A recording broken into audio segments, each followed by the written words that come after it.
As IFA 2014 winds down, I visit Sony one more time to take a look at the Sony Xperia Z3 Compact versus the Z1 Compact.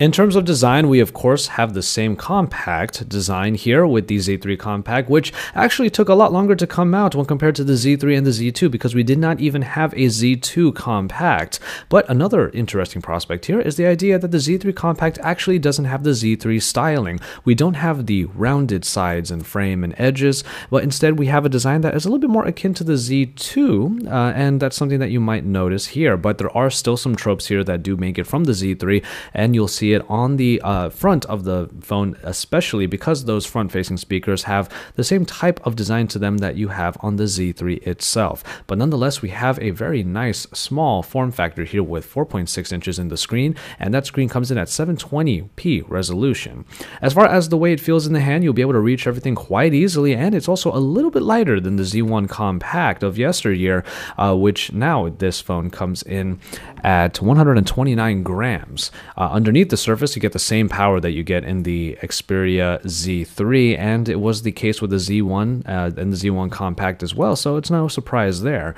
Now, while we had the Snapdragon 800 in the Sony Xperia Z1 Compact, we now have the 801, and the 801 here is the 2.5 gigahertz version that brings a lot of power on top of all of the enhancements inside of the software, which still retains that simplistic but very minimalistic and very fast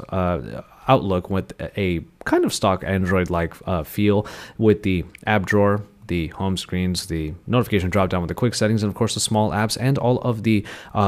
Sony added in applications that include the PlayStation application, which if you have the Z3 Compact, this also, just like the Z3 and the Z3 Tablet Compact, will be able to connect to your PlayStation 4 in order for you to play games on it wirelessly, streaming across your network, which we think is great, though we do kind of question whether or not that's something you would want to do on a screen as small as this. You might want to fight for your position on the TV rather than opt to have the Z3 Compact as your play apparatus. But from there, we also have the 20.7 megapixel camera that does a great job of getting the high quality photos, especially for a phone like this, and the 2.2 megapixel front-facing camera should be enough for plenty of your selfie games. After that, we have the 2600 milliamp hour battery. That is a small bump up from the Z1 Compact, but after that, it rounds out the package here as we take a look at this difference between the Xperia Z3 Compact and the Z1 Compact. And we do think that it is a good upgrade, and it continues the tradition that Sony has now with the compact offering in the Xperia line, and we hope to see it even more so as we continue on, because